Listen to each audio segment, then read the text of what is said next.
warahmatullahi wabarakatuh. Kita berjumpa kembali di program BH. Ya, BH Bang Hai. Bincang Humaniora. Iya. Bincang Humaniora. Pada siang hari ini ada bintang tamu kita nih. Ya. Tapi tetapnya masih bersama kita di sini. Dengan saya Om Em, Kang Agung dan ustadz kita yaitu ustadz muda kita Pak Idzon. Dan ini adalah Dokter Andes Muhaimin. Bintang tamu kita. Alhamdulillah rabbil alamin ya. Apa yang perlu kita bahas kali ini? Yaitu kita berbicara tidak terlalu mengarah kepada politik, mengarah kepada kehidupan sehari-hari. Bagaimana kita mensiasati kehidupan di dunia ini dengan manajemen keuangan di masyarakat tingkat bawah ya. Tingkat bawah kita berbicara. Kalau berbicara tingkat atas mah nggak usah dibicarakan. Mereka duitnya banyak. Bagi kita yang bermasalah adalah tingkat bawah. Bagaimana mengatur keuangan yang sedikit ya enggak, tapi bisa mencukupi. Begini sebelumnya. Penghasilan sedikit, pengeluaran banyak.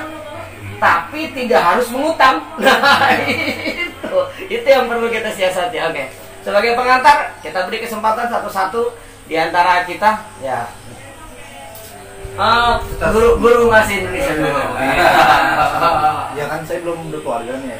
Oh iya. Sebenarnya bisa sharing nih. Pak Wiming, Pak Idzon sama Pak Muhai sudah berkeluarga. Apakah ketika kita memiliki standar pengeluaran pribadi sendiri belum nikah, ketika menikah itu harus berubah atau beda? Misalnya ketika bujangan pengeluaran saya sebulan itu misalnya 100.000 misalnya, ketika saya menikah apakah pengeluaran diri saya pribadi itu harus berubah atau tetap segitu gitu? Misalnya gajinya misalnya 200.000, pengeluaran saya itu cuma 100.000. Nah ketika berkeluarga apakah otomatis saya berubah apa enggak? Kayaknya sih kan pasti berubah kan ya, untuk membiayai keluarga. Maksudnya untuk saya sendiri gitu, atau sudah termasuk satu lubang gitu, saya sama dengan keluarga. Gimana kira-kira? Kalau saya begini ya, bicara ekonomi keluarga ya. Sebelum berkeluarga kan kita sendiri dulu ya. Nah, sendiri itu kadang ada dua orang tipe ya. Apa?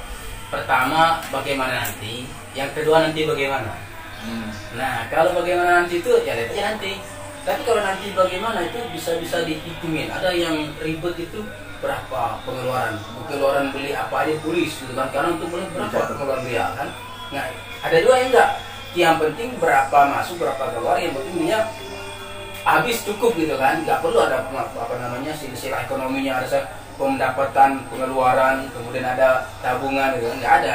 Nah kalau dari ketika menjadi masih sendiri itu bisa kita yang ribet, artinya dicatat cuma berapa sih pengeluaran kita per bulan, berapa penghasilan kita per bulan, berapa tabungan kita, berapa invest kita, bisa. Tapi kalau sudah berkeluarga itu agak ribet, terutama yang pendapatannya nggak tetap. Kalau yang sudah tetap ya bisa, tapi kalau yang nggak tetap kadang ada kadang enggak. Nah ini nggak bisa. Nah ini kan, ya ini maksud saya yang fluktuasi pendapatnya nggak bisa. Nah kalau lihat tadi. Kalau sudah berkeluarga beda lagi, apalagi kalau nanti misalkan kita menikah, istrinya yang bawel, yang semua harus punya konsep, yang mengelola adalah istri. Wah, ini ribet lagi, karena lah kan saya ngelola, berarti Anda tidak bertanggung jawab, tidak berhak lagi untuk mengambil berapa persennya, gitu kan? Nah, itu gimana saya gitu. Jadi harus dibedakan ketika masih sendiri dan ketika sudah berkeluarga. Kalau saya melihat dari standar sosial di masyarakat kita menengah ke bawah itu lebih dominan kepada manajemen keuangan pasrah. Pasrah, kalau manajemen keuangan pasrah, bukan akuntan bukan. Ya, kalau akuntan jelas pengeluaran, pemasukan, saldo. Ya enggak. Saldo itu kan berarti kan ada. Kalau kita enggak, yang tadi gitu kan, pemasukan sedikit, pengeluaran banyak ya. Tapi nyatanya di masyarakat saat ini banyak problem-problem yang membuat keluarga ini tidak bahagia dikaitkan dengan keuangan ini, karena pengeluaran pemasukan sedikit, pengeluaran sangat banyak. Nah, metode-metode seperti apa yang Akhirnya harus- ngutang ya? Akhirnya ngutang. Gimana? Pas ini Pinjol, ngutang pinjol. programnya BH.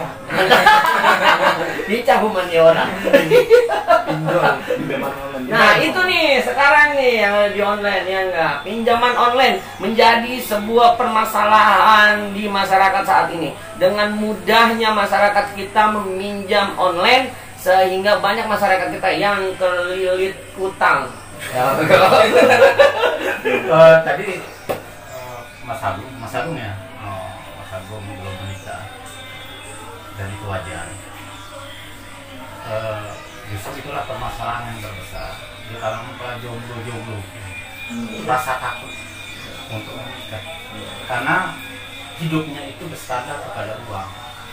Padahal kalau kita berpikir uang itu adalah dari yang maha kuasa, kita hanya syarat berusaha apapun hasilnya.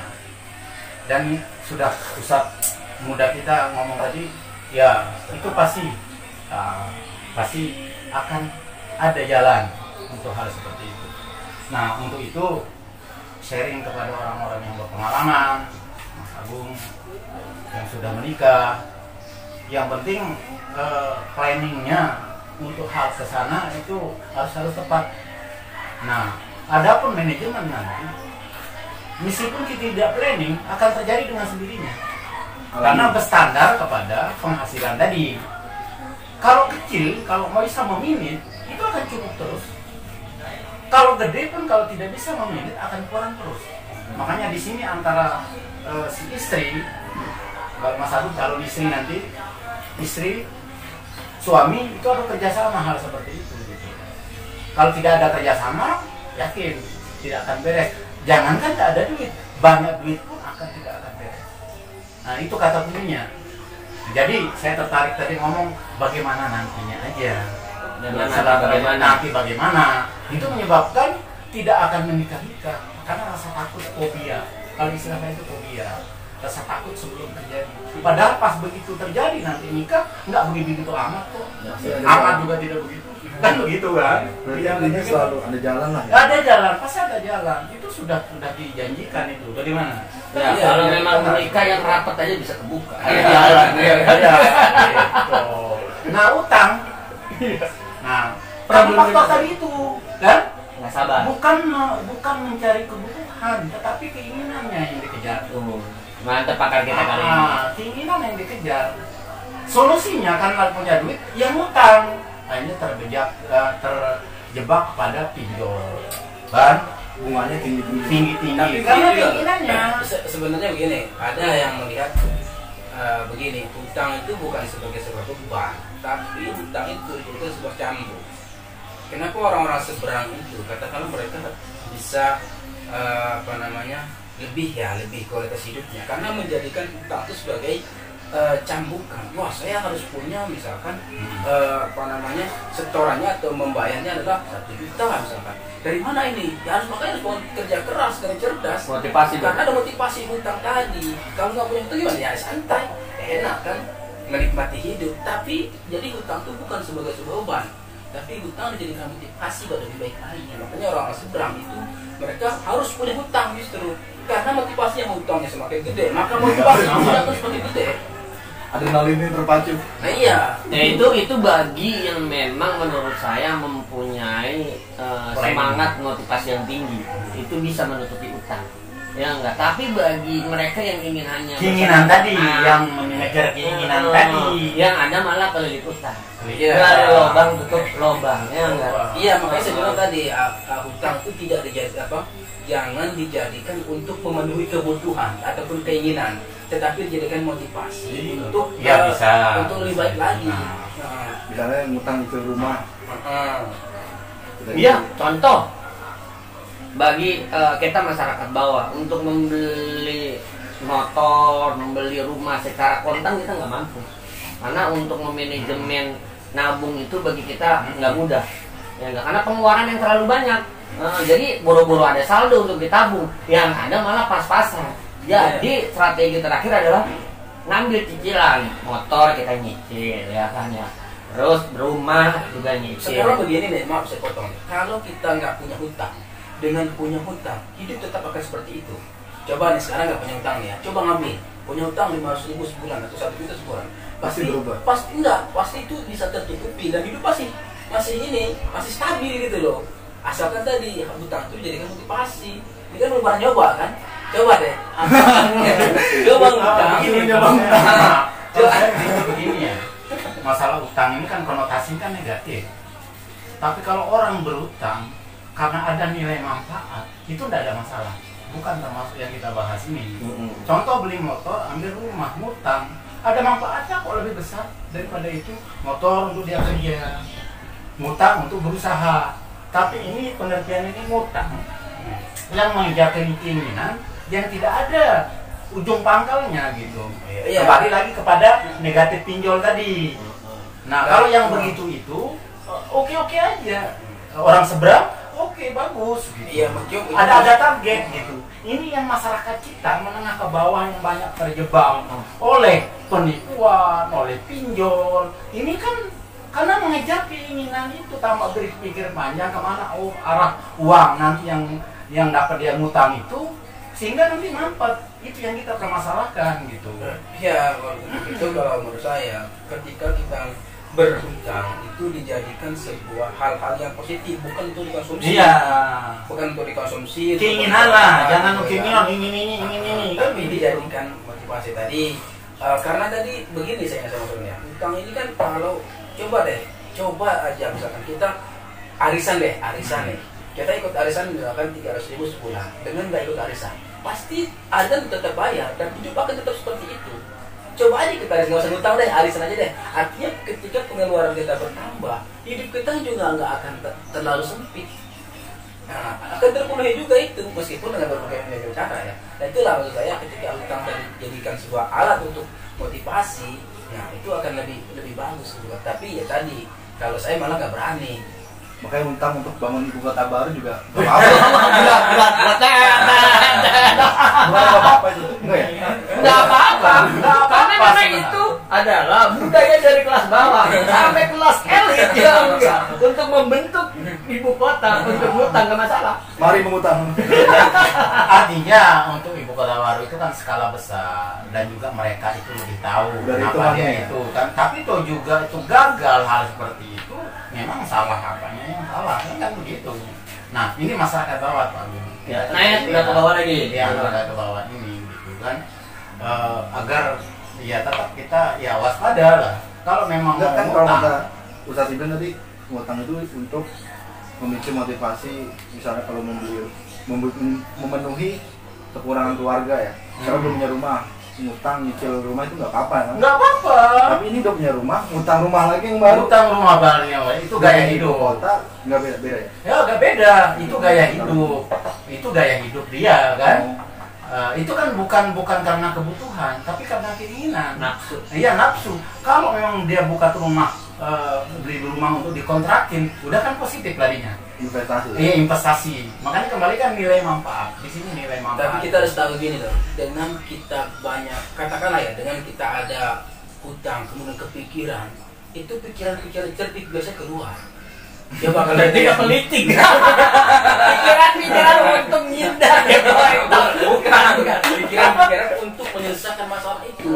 Ketika kita ingat ya masa penjajahan dulu kan, kita ketika dia itu sangat enak ya kan, coba pas dijajah kemudian harus merdeka akan ada pikiran tuh kejepit. Nah makanya ketika kita misalkan tadi ada hutang kemudian berhutang kan kejepit, mungkin kita akan positif bagaimana cara menyelesaikan ini kan. Sementara uangnya tadi itu adalah untuk bangun rumah, untuk beli kendaraan kan, bukan beli konsumsi, artinya ada hasilnya. Nah itu positif. Itu kalau menganggap itu berutang untuk rumah, untuk motor, untuk kerja itu positif. Ini yang negatif itu tuh. Ya, nggak, menurut saya begini, berbeda antara kategori ngutang dengan nyicil. Harus dibedakan. Ya, kalau ngutang udah jelas itu adalah duit. Ya, minjem duit, dibayar duit. Kalau nyicil, ini kategori umum lah, bukan kategori spesifik dari bahasa Indonesia. Bukan. Nah, kalau nyicil, kita nggak punya barang, tapi itu menjadi kebutuhan barang itu untuk menunjang kehidupan. Contoh, kita di kalangan bawah nggak mungkin kita nggak punya motor. Semua orang punya motor. Dan kalau ditanya itu kredit apa kontan, udah pasti kredit. Iya, kalaupun dia nggak kredit, nggak bakal dia punya motor kontan ya kan. Tapi nyatanya kebayar. Kalaupun memang nggak kebayar, motornya ditarik, jadi nggak jadi masalah. Ya kan? Nggak jadi masalah dong. Kita nyicil motor 35 bulan, baru bayar 10 bulan, 3 bulan kita nggak bayar. Motornya ditarik, jadi nggak ada beban. Ya udah motornya ditarik ya kan. Yang jadi masalah adalah pinjaman uang. Duit 10 juta udah kita pinjam, udah kita habisin, ditagih. Apanya yang mau ditarik? Mau nggak mau kita harus bayar utangnya, bunganya stres. Itu permasalahan yang ada di warga kita. Ya. Dan saya garis bawahi bahwa mental masyarakat kita pada umumnya tidak termasuk yang di orang seberang tadi. Ini yang menengah ke bawah ini justru yang lebih parah keterkaitan dengan keinginannya, Pak Agung. Keinginan ini padahal dia tidak mampu mengikuti gaya hidup orang, artis atau apa, sehingga dia memaksakan diri untuk berutang untuk memenuhi keinginan, bukan kebutuhan. Kalau kebutuhan yakin besar tidak akan mungkin dikasih lapar kan yang itu pasti akan dikasih meskipun lewat tetangga kan gitu kan. Tapi yang jadi masalah ini gaya hidupnya menengah ke bawah, keinginannya banyak, akhirnya ngutang kan habis konsumtif jadinya kan. Itu yang masalah. Tapi kalau ngutang untuk beli motor, untuk rumah, itu kan nilai 5 tahun ke depan itu kan lebih tinggi daripada yang dia utang. Investasi jadinya itu bagus malah. Makanya kan tergantung daripada kita ngutang itu untuk apa. Sebenarnya gini nih, sebenarnya kita enakan punya utang atau enggak sih? Kalau kata Bang Haji kan kalau nggak punya utang tidur dunia ya kan, tapi nggak ada motivasi hidup. Ya nikmati aja apa adanya, makan, tidur, rokok kan, kumpul-kumpul kan, nggak punya utang aman. Tapi nggak punya progres. Bayangkan yang punya hutang, dia semangat untuk bekerja. Karena bagaimana cara melunasi hutang? Setelah 5 tahun ke depan, misalkan dia sudah punya motor, dia sudah punya mobil, misalkan gitu ya. Dibandingin nggak punya hutang, iya punya hutang dong. Iya, tapi 5 tahun ke depan itu terus. Oh saya punya hutang nih, tapi lihat sebetulnya kan saya sudah punya apa? Nah ini maksud saya diperbandingkan tuh orang yang punya hutang dan yang punya hutang, ini enaknya mana ya? Pasti yang nggak punya hutang. Ini karena kalau kita yang biasa. Tapi kalau kita cari sisi positifnya, itu kita yang berutang tadi. Mungkin bisa membayarnya. Jadi Enggak untuk pemanfaatannya itu. jadi ini sebenarnya sebuah kehidupan. Kalau orang yang nggak punya utang itu ibarat tinggal sama mertua. Udah siap pakai di rumah mertua, udah ada kulkas, udah ada TV, udah ada AC. Tidak punya, dan bukan punya kita. Tapi secara pribadi bukan punya kita. Iya. Pada bawa kolornya doang. Pada saat dia diusir sama mertua, bawa kolornya doang. Tapi berbeda sama orang ngontrak dari awal nol. Dia nyicil kulkas, dia nyicil TV, Pusing kan mikirnya kan? Iya itu. Utang itu utang, tapi akhirnya dia punya. Silakan pilih mau tetap di rumah berdua, ada apa adanya. Ada semuanya ada, tapi bukan punya dia, nyaman. Tapi punya tadi kontrak dulu, tapi kan permasalahannya utang itu ada bunganya. Terus kalau sekarang kan banyak pusat-pusat bilang wah itu riba, hati-hati gini, itu gimana ya? Entar itu endingnya biar kita tanggung jawab. Enggak pengertian motivasi itu dari bawah ini salah satu mungkin iya. Tetapi banyak motivasi hidup yang dapat kita lakukan selain tidak ngutang. Ngerti nggak? Selain tidak ngutang. Boleh salah satu itu, tetapi sah-sah saja kalau saya ngutang, bagus. Tetapi punya progres. Itu maksud saya. Punya progres. Untuk kemana nanti uang yang saya utang ini supaya bisa menjadi berkembang dalam arti positif. Tapi pengertian yang ngutang, yang dalam arti tidak punya progres ini kan bunuh diri, itu yang menyebabkan stres. Itu yang saya garis bawahi ekonomi menengah ke bawah ini. Makanya saya contohkan tadi kan, kita singgung menengah ke atas, menengah ke bawah kita singgung.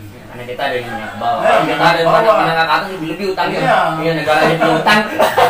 Tapi ini gimana kalau misalnya ngutang semuanya totalnya cuma 5 juta, cuman ketika mencicil untuk melunasinya tuh ditotalin 7 juta, itu ada gara-gara bunga segala macam. Lah kita nyari motor aja gitu kan. Kalau kontan 25, tapi kalau kita kredit 3 tahun itu bisa 35. Nah itu apa? Berarti konsep riba yang lagi tenar ini masih bisa didiskusikan gitu ya? Belum tentu kayak begitu ya? Enggak, kalau menurut saya susah untuk menghindari kita berada di dunia yang rumit ini. Ya enggak, apalagi di negara berkembang, bukan di negara maju. Dan ini bank dengan kita kan masih menganut bank konvensional itu masalahnya. Iya, karena bank yang paling besar pun itu konvensional.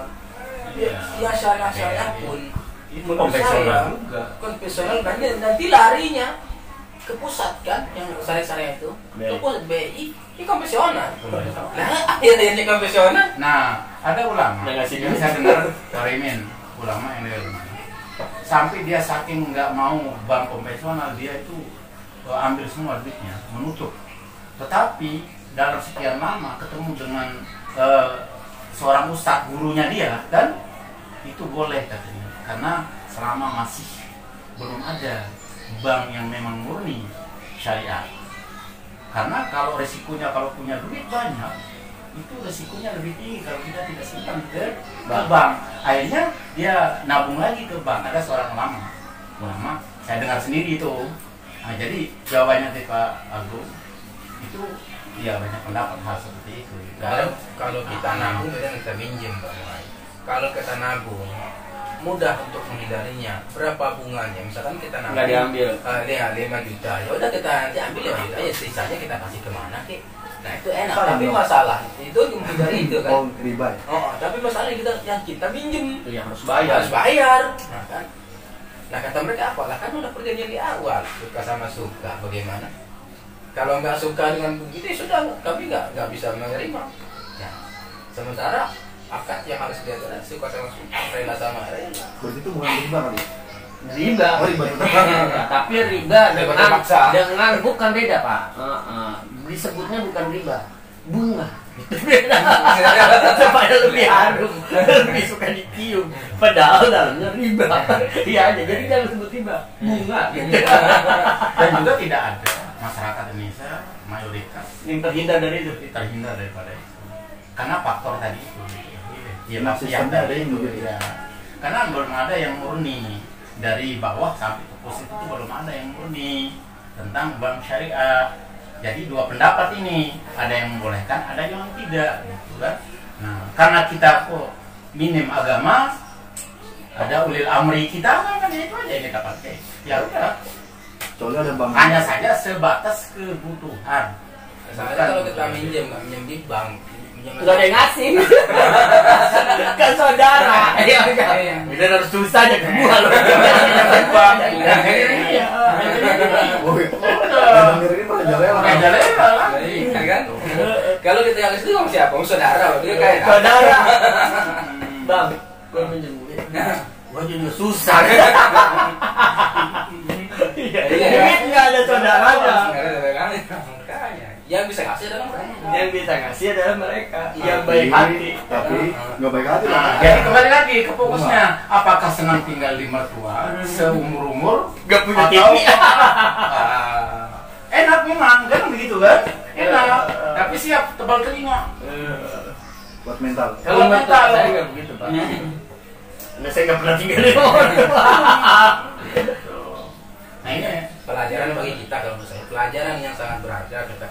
Jikalaupun kita mau berhutang, maka berhutanglah yang positif. Bukan Iya. motivasi buat lebih baik Iya, iya, lagi. benar. Bukan Tapi kalau ada konsumsi. pilihan untuk tidak ngutang, Nah, lebih baik. lebih baik kan utang. Tapi enggak, maksudnya tadi itu, Pak. Ngutang bukan sebuah gaya. Tapi ngutang sebagai kebutuhan. Contoh begini, pada saat kita memang kebutuhan sudah tercukupi, ya enggak, dan bayar utang itu sebagai kebutuhan juga, kita udah bayar, udah jangan utang lagi. Dalam artian misalnya yang sepele-sepele, karena pengen makan di restoran, karena pengen punya baju bagus, Pengen ya ke kan? pantai. Pengen ke pantai, akhirnya dia ngutang, ya kan? Nah ini yang bukan motivasi, tapi sebagai kebutuhan rumah, motor itu bagus. Itu, karena nggak mampu kita beli karena sepeda motor, kan itu kebutuhan juga, nggak mungkin kita kalau dihitung dari biaya transportasi, angkot, kereta, ke sini, apa, belum makan ada siang. Kalau motor manfaatnya lebih gitu. 20.000 bisa 3 hari bensin, pengeluaran itu harus ditimbang-timbang. Tapi utang itu menjadi sebuah kebijaksanaan kita untuk menentukan mana yang harus kita ngutang, mana yang Enggak, main positifnya Nah, itu. yang kedua, kalau kita ngutang harus dibayar. Kita kadang-kadang minjemnya enak, baliknya susah. Kalau minjemnya manis banget, kan baliknya susah banget. Nah, ya sebentar. Nah, ini, jadi kalau ngutang itu minjem, maka harus dibalikin. Nah, gimana itu hukum agama itu? Kalau minjem, enak kan merayu-rayu, nah, tapi baliknya susah kan ketika. Nah, itu dibalikin. Bahkan kalau kita punya kewajiban buat meminjam, maka ada kewajiban untuk mengembalikan. Nah, emang biasa Udah begitu. gitu ditagih galakan dia. Nah, ya. Perasaan baru kemana bisa? Padahal dia yang punya kewajiban utang kan, malah dia enggak akan. Nah, lu 100.000 buat diminta lu. Gitu kan ya. Iya. Padahal minjem udah gemis. Gemis. Enggak bener duit ini. Itu lebih parah dari riba tuh. Enggak, Ya, ini cerita nyata nih, cerita nyata. Tapi jangan sebutkan daerah atau kampung. Provinsi pernah. Ya, janganlah. Begini, ada seseorang miskin, ngutang kepada orang kaya. Tetapi mekanismenya itu kayak rentenir, kan? Meskipun tidak terlembaga, kan? Nggak tahu namanya rentenir itu apa. Gitu. Berbunga. Saking bosan ini orang miskin ini, baru kemarin seperti yang ada itu kan, dan juga naik terus, terlambat naik terus. Kebetulan yang ngutang ini orang kaya dan juga dia itu perempuan. Pas nyampe dia mau nagih dia panjang. Udah buka begini, bikin mau datang dia buka begini lari. Mana itu? Nah ini yang nyata. Itu tadi. Apa namanya bertanggung jawab pada saat mau ditagih utang? Gimana caranya terjepit ya? Mikir bagaimana Tapi ada caranya. dongeng Pak Jun. Dongeng legend tahu tuh penulisnya siapa? Judulnya nelayan dan banker. Coba ceritakan. Atau fatwa nih. Nah, Saya ceritain pakai versi saya. Sebenarnya si fatwa ini punya pilihan untuk mengutang, tapi dia intinya tidak memilih untuk mengutang lah, stay. Jadi si nelayan ini lagi ngerokok, ngopi begini di pinggir pantai. Di depannya itu dia baru menyandarkan ini Sampan. sampan Sampannya. ikannya. perahunya. Datanglah seorang banker bawa koper gede, Duit. bawa uang. Hai Fatwa, lagi ngapain kamu? Kurang ajar mah udah mau ngapain kamu? Lihat aja sendiri gitu, kira-kira begitu kan. Terus kata si bankernya, ini kapal kamu, kapal kamu Fatwa. Iya betul. Ikannya mana? Sudah laku dijual. Begini Fatwa, saya bawa uang banyak nih, koper. Bagaimana kalau Pak Tua minjem uang ini untuk beli perahu satu lagi? Dan terus kalau itu untuk apa emang ya? Kalau Pak Tua punya perahu satu lagi, otomatis ikan Pak Tua akan nambah banyak. Nah terus kalau ikan saya udah nambah banyak gimana? Gimana sih Pak Tua, nanti kalau ikannya nambah banyak, pendapatan Pak Tua juga akan makin banyak. Selain punya pendapatan banyak, Pak Tua udah bisa ngelunasin pinjaman ini. Jadi Pak Tua punya kapal 2. Nah terus kalau udah punya pendapatan banyak, kapal 2, terus gimana?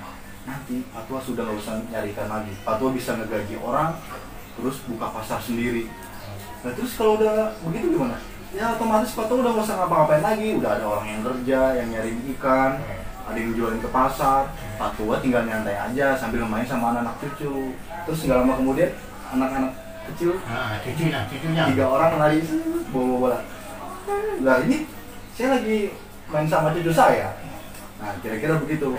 Jadi intinya ending yang ditawarkan oleh banker itu sudah terlaksana atau sudah dialami oleh si Patua tanpa mengutang, dengan hanya 1 sampan. Tapi dia juga udah begitu, Udah bisa main sama udah cucunya. belum tentu kalau dia ngutang misalnya untuk beli perahu 1 lagi, nggak laku.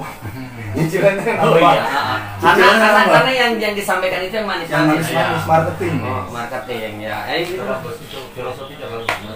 Tapi itu hanya cerita. Iya itu banyak bisa di yang terjadi sekarang bisa nyata itu. Misalnya udah ada ibu kota, bikin ibu kota 1 lagi. Nanti kalau udah ini bisa begini. Akhirnya udah boleh deh. Tapi nanti Apa? terjadi Bikin ibu kota? Enggak bikin berapa kota? Saya nggak ada gitu ya. bikin perahu 1 lagi. Tapi nggak tahu dah kalau di Kalimantan itu IKN itu Italia luar Enggak jangan disebut. dan saya mendukung. Satu mendukung. jangan makan. Tapi tadi gini ya, kan ada apa endingnya sama, tapi prosesnya bisa beda. Prosesnya bisa beda ya. Karena begini, ketika tadi dia mengikuti kata bankernya, kan ada juga nih, apa namanya? Anda mau jadi sapi peras atau mau jadi apa lagi satu lagi itu? Kambing, nggak tahu sebelumnya. Nggak lupa lagi saya.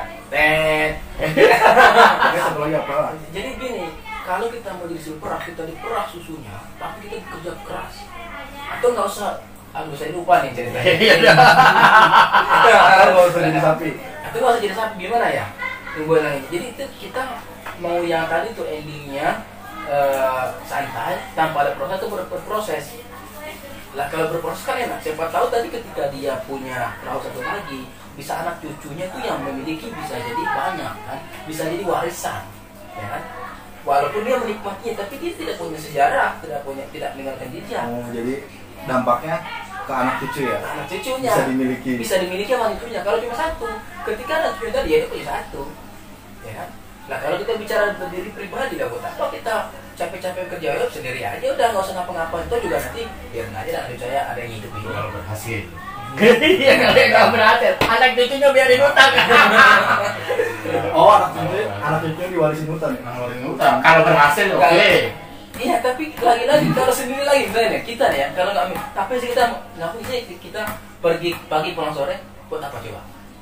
Ngapain Pak Mai? Buat siapa? Buat anak. Nah, kan benar kan? Ya kalau berhasil, kalau enggak Kalau enggak, kan? Ya kan? enggak ada utang. Nggak usah pergi Pak. Di rumah aja udah nikmati sendiri, ya kan? Jadi terus buat apa kita pergi pagi pulang sore? Kan buat anak istri kan? Buat keturunan kan?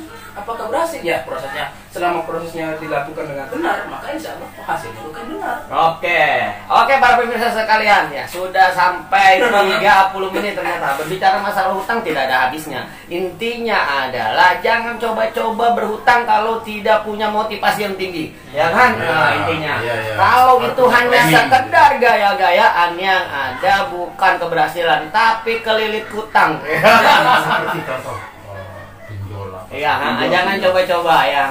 Ada sebuah cerita di depan kita itu ada sebuah tembok yang tinggi, sekitar 3 meter lah. Kita tanpa ada dukungan, tanpa ada dorongan, seorang tersebut suruh lompatin itu tembok setinggi 3 meter. Pada saat disuruh, tidak ada motivasi. Saya tidak akan bisa, tembok itu tinggi. Tapi pada saat dikasih motivasi, motivasinya apa? Nih, ada anjing herder tinggi loh enggak. Hitungan ketiga harus lompat. Sebelum hitungan ketiga anjing itu dilepas, dia udah lompat duluan. Berhasil ya kan? Ya, jadi intinya begitu. Ya, masih bersama kita tetap selalu di BH Bincang Humaniora bersama saya Rohim, Agung Mahendra, dan Ustadz muda kita Pak Ibzon. Dan terima kasih juga buat Pak Muhaidin. Dr. Andes Pak Muhaidin. Pak Muhaidin ya, sebagai kapan-kapan kita lanjut lagi, masih selalu tetap di DH Bincang Humaniora. Assalamualaikum warahmatullahi wabarakatuh.